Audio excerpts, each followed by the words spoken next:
Good morning students. आज हम class 11th का परमुटेशन कॉम्बिनेशन में नेक्स्ट टॉपिक करेंगे। हमने परमुटेशन को कंप्लीट कर लिया था। अब हम जो करने जा रहे हैं वो कॉम्बिनेशन के बारे में स्टडी करेंगे। छोटा सा टॉपिक है, कोई खास ज़्यादा बड़ा है नहीं। तो सबसे पहले देखेंगे कॉम्बिनेशन क्या होता है। कॉम्बिनेशन का मतलब होता है सिलेक्शन करना।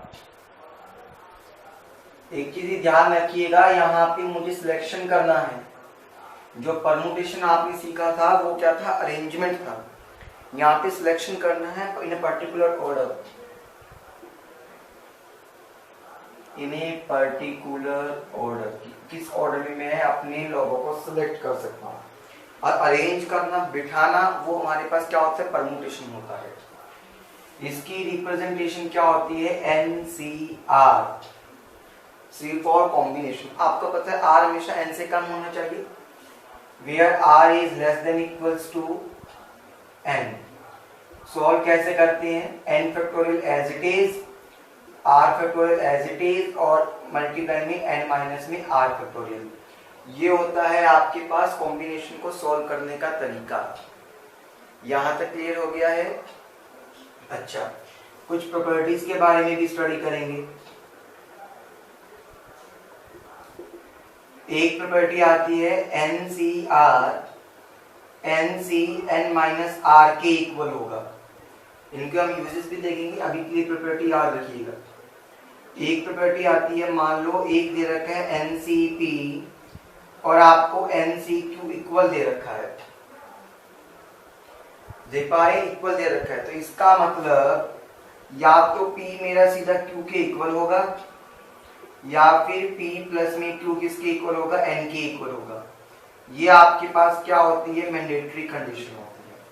ये क्या होती है आपके पास, मैंडेटरी कंडीशन होती है। स्टूडेंट्स इस चीज को ध्यान रखिएगा। आ गया है अच्छे से, पक्का। चलिए क्वेश्चन देखते हैं। चलिए एक कंडीशन और बता देता हूं मैं। मान लो ये NCR दे रखा है आपको, प्लस में कहता है NCR माइनस 1। तो यहाँ पे क्या हो जाएगा, N प्लस में 1 और CR, यानी कि R बड़े वाला और N में 1 प्लस हो जाएगा। आप डायरेक्टली इसको ये भी यूज कर सकते हैं। इनका प्रूफ वगैरह हम देखेंगे हमारी एक क्लास में। फिलहाल के लिए आज हम खाली इसकी इम्प्लीमेंटेशन सीखेंगे कि इसकी इम्प्लीमेंटेशन करते कैसे हैं। जैसे कि मैं आपका पहला क्वेश्चन लेके चलता हूँ, 9C4। तो 9 फैक्टोरियल क्योंकि ये मेरे पास N की तरह था, बाय में 4 फैक्टोरियल क्योंकि ये मेरे पास R की तरह है, और N माइनस R यानी कि 9 माइनस में R का फैक्टोरियल। 9 फैक्टोरियल बाय में 4 फैक्टोरियल, और ये कितना हो गया, 9 माइनस 5 फैक्टोरियल। अब देखिएगा 9 into 8 into 7 into 6 into 5 factorial लिख सकता हूँ। 4 फैक्टोरियल को 4 इंटू 3 इंटू 2 इंटू 1, और 5 फैक्टोरियल को मैं एज इट इज लिखूंगा। समझ गए होगे आप मैंने ऐसा क्यों किया, क्योंकि 5 फैक्टोरियल से 5 फैक्टोरियल कैंसिल हो जाएगा। 2 इंटू 3 6 से कैंसिल, 6 4 में 4, यहाँ पे 2 आ गया आपके पास। ठीक है, तो ये 14 और ये 9 आ गया आपके पास। ये चीज क्लियर हो गई है। तो आपका आंसर कितना आ गया, 126। तो दिस इज द आंसर। समझ पा रहे हैं इस चीज को अच्छे से। अच्छा, एक क्वेश्चन और देख लेते हैं। 100C96, वो कहता है 100C96। अब ये देखिएगा, अगर सिंपल सॉल्व करते तो क्या होता, 100 फैक्टोरियल बाय में 96 फैक्टोरियल, और इनटू में 100 माइनस में 96। 100 फैक्टोरियल को क्या लिख सकता हूँ, 100 इंटू 99 इंटू 98 इंटू 97 इंटू में 96 फैक्टोरियल। बाय में 96 फैक्टोरियल है, और 100 माइनस 96 4 फैक्टोरियल हो गया। आपके पास ये कैंसिल हो गया। 4 फैक्टोरियल को आप क्या लिख सकते हैं, 4 इंटू 3 इंटू 2 इंटू 1। सोल्व कर पाएंगे इसको, आपका आंसर आ जाएगा। ये चीज क्लियर हो गई। या फिर आप इसको एक तरह से ये भी कर सकते थे। मैंने क्या कहा था, 100C, मैंने कहा था ना NC N माइनस R, यानी कि 100 माइनस 96, वो क्या होता है 4। देखिएगा वो भी यही बनेगा आपके पास, 100 फैक्टोरियल बाय में 4 फैक्टोरियल, और 100 माइनस 4 96 फैक्टोरियल। देखा जाए तो अल्टीमेटली आंसर तो वही आने वाला है घूम फिर के। तो ये क्लियर हुआ, ये प्रॉपर्टी मेरे पास कैसे वेरीफाइड हो गई अच्छे से, क्योंकि देखो यहाँ पर भी क्या था, अगर मैं इसको लिखता तो 100 फैक्टोरियल बाय में 96 फैक्टोरियल और 100 minus 96 that is 4 factorial, same ही तो आया। अगर सेम आ रहा है तो वेरीफाइड हो गया, इसका मतलब ये दोनों टर्मिनोलॉजीज मेरे पास क्या होंगी, इक्वल आएंगी। यही तो आपने क्या करा था, प्रॉपर्टी के अकॉर्डिंगली प्रूव करके दिखाया था। आया अच्छे से। चलिए नेक्स्ट वैरायटी देखते हैं क्वेश्चंस की।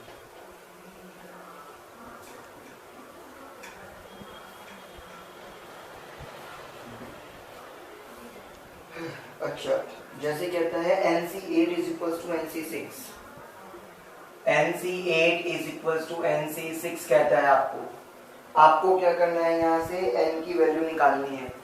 देखो मैंने क्या कहा था आपको, जब ऐसा होता है कि आपके पास NCP NCQ, तो या तो P और Q इक्वल आते हैं, यहाँ पे P और Q तो इक्वल हो नहीं सकते, क्योंकि आपको पता है 8 नॉट इक्वल टू 6, तो देयरफॉर आपको पता है n क्या होगा, 8 प्लस 6 के इक्वल यानी कि 14 के इक्वल। सीधा आंसर आ गया प्रॉपर्टी का यूज करके। समझ गए कैसे मुझे प्रॉपर्टी लगानी है मेरी। जैसे अब एक क्वेश्चन और देखते हैं, जैसे कि आपको वो ये कहता है 25Cn प्लस में 5 is equals to 25Cn minus में 2n माइनस में 1। ठीक है, अब देखिए दो प्रॉपर्टीज होती थी, एक तो कहता है जब ऊपर वाला सेम होता है तो नीचे वाले दोनों इक्वल हो सकते हैं आपके पास। तो मैंने क्या किया, ये -1 था इधर आके +1, ये प्लस n था इधर आके -n, तो n की वैल्यू या तो 6 आ सकती है आपके पास, ये चीज क्लियर है। या फिर मैंने क्या कहा था, दोनों केस लेके चलने पड़ेंगे, वहां तो एक केस तो मेरे पास गलत हो गया था, इसलिए मैं एक ही केस लेके चला, लेकिन यहाँ आप देख पा रहे हैं कि मेरे पास एक से ज्यादा केसेस चल रहे हैं, दोनों वेरीफाई हो पाएंगे, तो करेंगे हम n प्लस में 5 प्लस में 2n माइनस में 1, n प्लस में 2n 3n 5 माइनस 1 4, ये 4 इधर आके माइनस होगा तो 21, n की वैल्यू सॉल्व करके क्या आ गई 7, तो दोनों ही वैल्यूज आपके पास वैलिड रहेंगी इस केस के लिए मेरी। ये बातें क्लियर हैं, आ गया है सबको कॉम्बिनेशन सॉल्व करना। बेसिकली हमें कॉम्बिनेशन को सॉल्व करना आना चाहिए, कुछ प्रॉपर्टीज उसके बारे में पता होनी चाहिए, ताकि हम कॉम्बिनेशन को बहुत अच्छे से सॉल्व कर सकें, क्वेश्चन हमारे निकल सकें उसके भी यहाँ पे।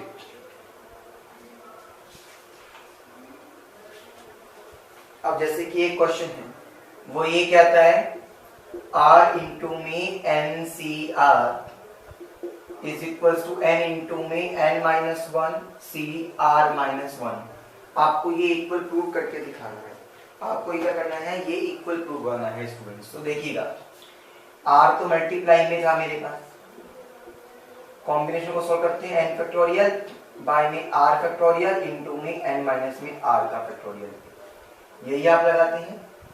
समझ रही हैं मेरी बात को। इक्वल टू में n एज इट इज, ऊपर n माइनस 1 का फैक्टोरियल, और यहाँ पर क्या होगा r माइनस 1 का फैक्टोरियल एज इट इज, ऊपर वाले में से नीचे वाले को माइनस करना है। आपको पता है माइनस करने तो साइन चेंज होते हैं, r प्लस का तो माइनस का हो गया, माइनस का था तो प्लस हो गया। अब एक बात देखिएगा, r इंटू में n फैक्टोरियल, r फैक्टोरियल को मैं क्या लिख सकता हूँ, r इंटू में r माइनस 1 फैक्टोरियल लिख सकता हूँ। ये तो आप परमुटेशन में भी खेल चुके हो गेम। अच्छा एक बात बताओ, n इंटू में n माइनस 1 फैक्टोरियल क्या लिख सकता हूँ, अगर वो भी n फैक्टोरियल लिख सकता हूँ, n इंटू में n minus 1 factorial n factorial लिख सकता हूँ। और यहाँ पे क्या देखो -1 से +1 कैंसिल, तो n माइनस में r का फैक्टोरियल, ये r से r कैंसिल, देख पा रहे हैं n फैक्टोरियल बाय में r minus 1 factorial n minus में r factorial, n factorial by में r माइनस में 1 फैक्टोरियल और n माइनस में r फैक्टोरियल। देखा जाए तो दोनों इक्वल हो गए, यही तो आपको प्रूव करके दिखाना था।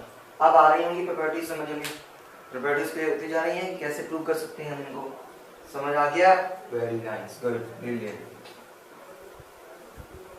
स्टूडेंट। बहुत आसान चैप्टर है, समझ लेंगे, नहीं समझेंगे तो इससे मुश्किल चैप्टर नहीं है।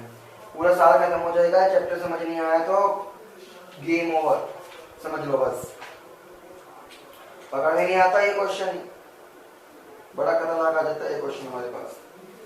देखिएगा जैसे कि वो ये कहता है m आपको NC2 के इक्वल दे रखा है, ये गिवन था और ये आपको प्रूव करके दिखाना है कि MC2 3 इंटू में n प्लस में 1 C4 के इक्वल है। आपको ये प्रूव करके दिखाना है स्टूडेंट्स। तो पहले तो जो गिवन था मैंने उसको सोल्व किया। NC2 को सोल्व कैसे करते हैं? n फैक्टोरियल बाय में 2 फैक्टोरियल और n माइनस में 2 फैक्टोरियल, ये लिख सकता हूँ, यही आएगा। अब मेरे को जो प्रूव करना है, ये तो हमारे पास गिवन वाली चीज आ गई थी। अब MC2 को सोल्व करते हैं तो क्या होता है? m फैक्टोरियल बाय में 2 फैक्टोरियल और m माइनस में 2 फैक्टोरियल, यही आता है आपके पास, यही आता है। अब इसके अंदर मैं क्या करता हूँ, m की वैल्यूज को पुट कर दूंगा। अभी देखिएगा, पहले तो m इंटू में m माइनस 1 इंटू में m माइनस में 2 फैक्टोरियल लिख सकता हूँ इसको, ये 2 फैक्टोरियल एज इट इज, और ये m माइनस में 2 फैक्टोरियल, ये फैक्टोरियल वाला पार्ट कैंसिल हो गया। m की जगह क्या लिख दूंगा मैं, n फैक्टोरियल बाय में 2 फैक्टोरियल बाय में n माइनस में 2 फैक्टोरियल। m की जगह हर जगह मैं क्या करने वाला हूँ, वैल्यूज को पुट करने वाला हूँ माय डियर। तो यहाँ पे कौन है आपके पास, 2 फैक्टोरियल है, समझ गए हैं ये बात। अभी मैंने उसका वो वाला इक्वल्स टू वाला पार्ट सोल्व नहीं करा है। अब आप देख पा रहे हैं n फैक्टोरियल बाय में 2 फैक्टोरियल n माइनस में 2 फैक्टोरियल। अगर आप इसको अब सोल्व करेंगे, मैंने यहाँ से एलसीएम लिया, 2 फैक्टोरियल, 2 फैक्टोरियल तो 2 ही होता है, यहाँ से भी फैक्टोरियल हटा दूं, 2 इंटू 1 2, समझ आता है आपको। n माइनस में 2 फैक्टोरियल, एलसीएम ले लिया, तो यहाँ क्या बचेगा, n फैक्टोरियल माइनस में n माइनस में 2 का फैक्टोरियल। ये बातें समझ आ गई। बाय में चल रहा था 2 फैक्टोरियल, तो वो मेरे पास 2 फैक्टोरियल एज इट इज रह जाएगा, 2 फैक्टोरियल यानी कि 2 ही रहेगा, कुछ इतनी बड़ी लंबी चौड़ी कहानी तो है नहीं। अब आप देख पा रहे हैं इस n फैक्टोरियल को मैं क्या लिख सकता हूँ, n इंटू में n माइनस 1 इंटू में n माइनस 2 का फैक्टोरियल, 2 इंटू 4 इंटू 2 8। यहाँ पे n माइनस 2 फैक्टोरियल आ चुका, एक दूसरा n माइनस 2 फैक्टोरियल आ चुका। यहाँ पे n फैक्टोरियल को मैं क्या लिख सकता हूँ, n इंटू में n माइनस 1 इंटू में n माइनस 2 का फैक्टोरियल। माइनस में कौन है, n माइनस 2 का फैक्टोरियल आपके पास चल रहा है। ये स्टोरी समझ आ गई है यहाँ तक अच्छे से?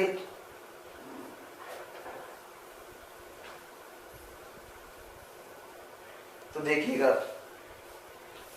n माइनस 2 फैक्टोरियल से n माइनस 2 फैक्टोरियल तो मेरा कैंसिल हो गया। अब वहां से देखूंगा तो मेरे पास कुछ कॉमन आ रहा है। मैंने क्या किया,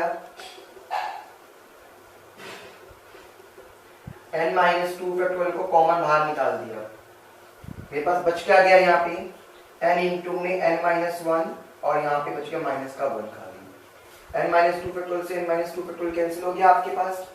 तो आपके पास ये टर्मिनोलॉजी क्या बच गई, अगर मैं इसको सोल्व करूं, n इंटू में n माइनस 1 बाय में 8, और यहाँ पे क्या है, n square minus n minus का 1, ये बच गया।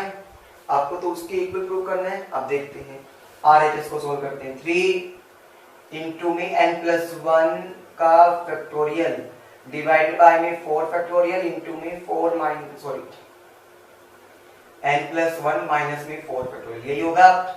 3 n प्लस में 1 फैक्टोरियल, 4 इंटू 3 इंटू 2 इंटू 1 लिख सकता हूँ 4 फैक्टोरियल को, समझ गए। यहाँ पे क्या बच गया, n माइनस में 3 का फैक्टोरियल।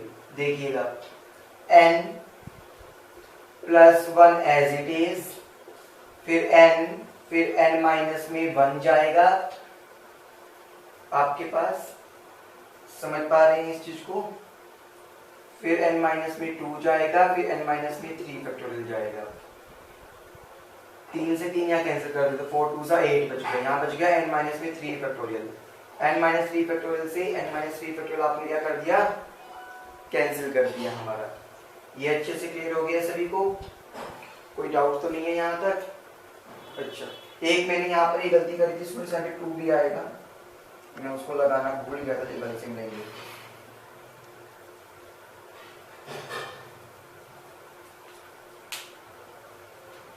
समझ गए ये बात? अच्छा, आगे देखिएगा, आपके पास क्या बच गया, 3 इंटू में n प्लस में 1 इंटू में n माइनस 1, ठीक है, इंटू में n माइनस 2 इंटू में n बाई में 8 आ गया।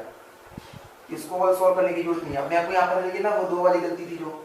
अब n इंटू में n माइनस 1 इसके फैक्टराइजेशन करते हैं। N square as it is minus का 2 है, माइनस 2 के पेयर क्या बनाऊंगा, ये लिख सकता हूँ माइनस 2n प्लस में n बाय में 8 चल रहा है, n इंटू में n माइनस 1। यहां से मैंने क्या करा, n को कॉमन लिया तो n माइनस में क्या बच गया 2, यहां से मैंने प्लस 1 को कॉमन लिया तो क्या बच गया n माइनस में 2। तो सॉल्व करेंगे आप इसको तो क्या बचेगा, n इंटू में n माइनस 1 और एक आएगा n प्लस 1 और एक आएगा n माइनस 2 बाय में कौन आया 8 आ गया। समझ गए हैं? अच्छा ये 3 तो हमारा कैंसिल उड़ गया था ना यहाँ से। अब देखो ये और ये दोनों सेम आ गई मेरे पास। यही आपको क्या करना था स्टूडेंट्स, प्रूव करके दिखाना था हमारा। ये क्वेश्चन क्लियर हो गया। देखो LHS इक्वल्स टू RHS आ गया हमारा। तो क्वेश्चंस तो होंगे, कोई क्वेश्चन ऐसा नहीं होगा जो रुकने वाला है। बेसिकली बस आपको एक चीज का ध्यान रखना है, जब तक आपका क्वेश्चन कंप्लीट ना हो जाए उसको सोल्व करते रहें। ये ना सोचें कि क्वेश्चन होगा कैसे, क्यों नहीं हुआ, कैसे करेंगे, ये सब क्वेश्चंस अपने मन में से निकाल देना। चलिए एक बहुत ही अच्छा और क्वेश्चन देखते हैं। काफी अच्छे स्टैंडर्ड का क्वेश्चन था ये हमारे पास प्रूव करने वाला।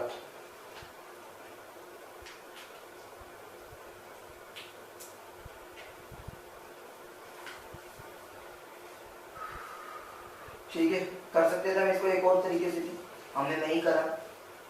ठीक है, दिखाना पड़ेगा। ओके, अभी मैं क्वेश्चन लेके चलता हूँ स्टूडेंट्स मेरा 15C3 प्लस में 15C2। मैंने आपको एक प्रॉपर्टी बताई थी, NCR प्लस में NCR minus 1 is equal to n plus 1 CR। n दोनों में सेम, n दोनों में सेम, 15-15, 3 और 2, एक कम, प्रॉपर्टी बन गई सर। तो एक ऐड कर दो 16C और ये ओरिजिनल 3, तो 16 फैक्टोरियल बाय में 3 फैक्टोरियल और 16 में से 3 गया 13 factorial. 16 into 15 into 14 into 13 factorial, 3 into 2 into 1 और ये 13 फैक्टोरियल। 13 फैक्टोरियल से 13 फैक्टोरियल कैंसिल, 3 यहाँ पे 2 आ जाएगा 7 पे, ये आ गया 5 पे। तो कितना आ गया 16 इंटू में 35। आप मल्टीप्लाई करके इसका आंसर निकाल पाएंगे। क्लियर हो गया यहाँ तक अच्छे से? देख लो किसी को कोई डाउट है तो स्टूडेंट्स पता चला हम कॉम्बिनेशन में कैसे सॉल्व कर सकते हैं। बहुत ही डिफरेंट वैरायटी के क्वेश्चंस आते हैं हमारे पास। क्लियर? Thank you.